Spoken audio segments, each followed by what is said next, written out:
Now, going over to the Culture Part podcast, you have Elon Musk and Tesla's Optimus humanoid robot going viral. Now, it's also a great testament in terms of non-traditional marketing, because I don't think Tesla does a couple like the YouTube ads. Hopefully, they get on Rumble and better platforms. But you really don't see a lot of advertising from Tesla. I mean, Elon historically he hated the whole idea of paying for advertising when he founded the company. He's loosened the purse strings a little bit since then. But yeah, this basically cost him nearly nothing in terms of I'm sure Elon has them paying X, Twitter. Maybe he's giving them a discount for this ad. Actually, this isn't even an ad. It's just them posting on their account. Now they do have the green check mark, or no, not green. I'm sorry, I just love the color green. But they have the gold check mark, which I believe that means it costs the business. Is it? Oh, how much is it gold? I thought it was 10,000 per year. To me, it was astronomical for my business. I wouldn't get it, but again, if you're a large corporation like that, it makes sense to have an extra fancy authorized account. Now, they say, quote, Optimus is a personal R2D2 C3PO, but better, it will also transform physical labor in industry settings. I can't believe we went 8 seconds without Disney knocking down the door and trying to just sue everyone for using those terms. Because again, fun fact of the day, Android is actually a trademarked term. And what was it?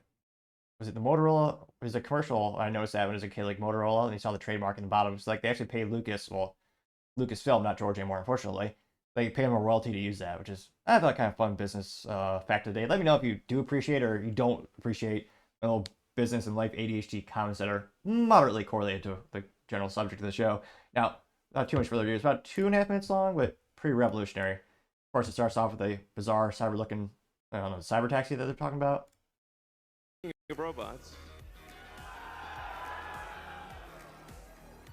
So everything we've developed for our cars, the batteries, power electronics, the advanced motors, gearboxes, the software, the AI inference computer, it all actually applies to a humanoid robot.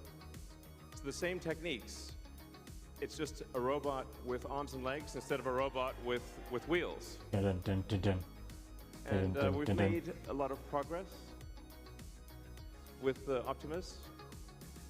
And as you can see, we started up with someone in a robot suit, sort of down, and then we've progressed dramatically year after year. The bar is pretty low, but those robots are actually walking better than Joe Biden. So if you extrapolate this, you're really going to have something spectacular. Or horrifying, a little column A, a little column B. Something that anyone could own. So you could have your own personal R2D2 C3PO. And I think at scale, this would cost something like, I don't know, $20,000, $30,000. Probably less than a car, is my prediction long term. Now, it'll take us a minute to get to the long term, but fundamentally at scale, they call it autonomous assistant humanoid friend, or it becomes your enemy. The Optimus robot, you should be able to buy an Optimus robot for, I think, probably. God, it's creepy. They have they have the robot in the background watering a plant. They have a happy family. That is cute in terms of marketing. They did have the kids playing with a toy Cybertruck.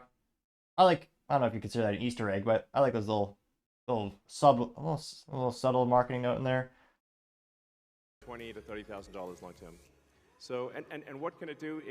It'll basically do anything you want. So it can be a teacher, babysit your kids. It can walk your dog, mow your lawn, get the groceries. Will it rob a bank for you? I mean, is he going to have to introduce the 3 laws like iRobot? Just be your friend, serve drinks, whatever you can think of, it will do. And yeah, it's going to be awesome. And I think this will be the biggest product ever of any kind. He's not wrong. Because I think everyone, of the 8 billion people of Earth, I think everyone's going to want their Optimus buddy. I don't know about that, but it did go viral. Got 59.4 million views as well as 59,000 likes, which that's pretty consistent like ratio there.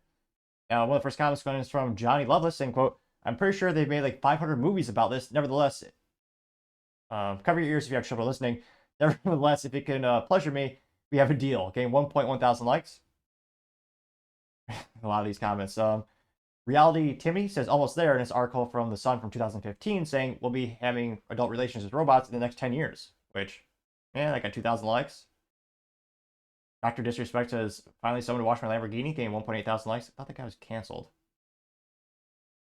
Should have been.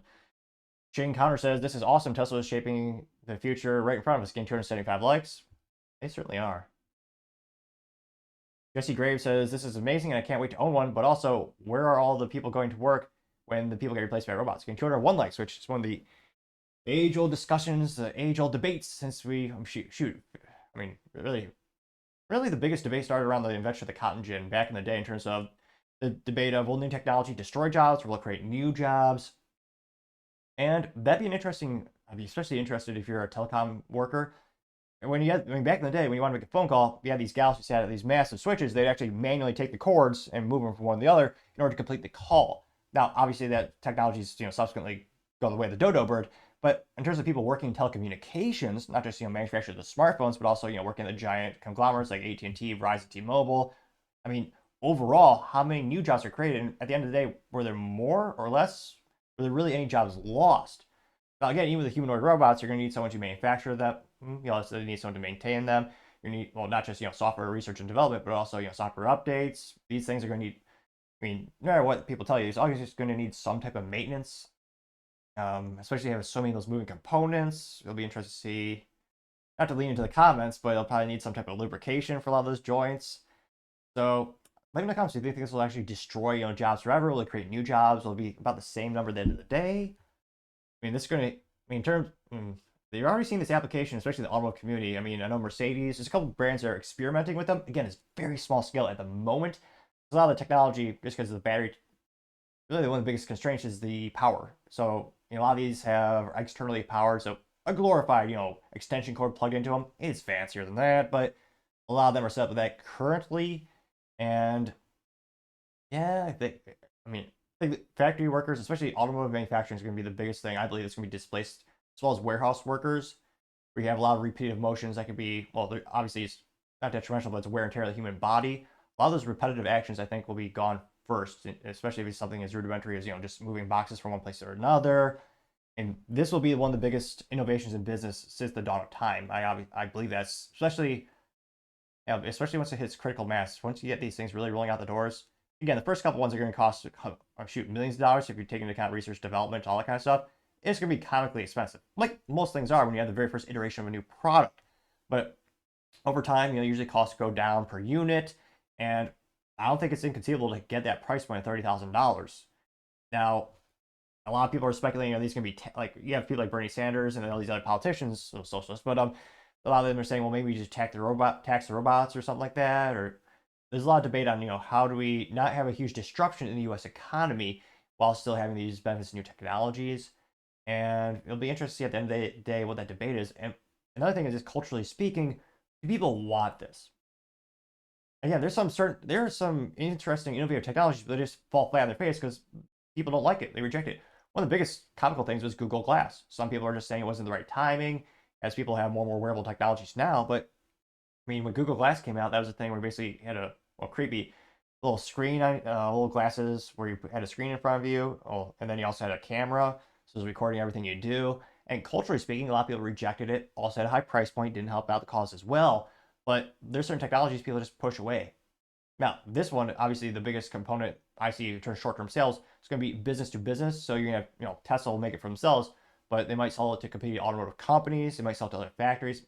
Foxconn will probably buy things up by the truckload.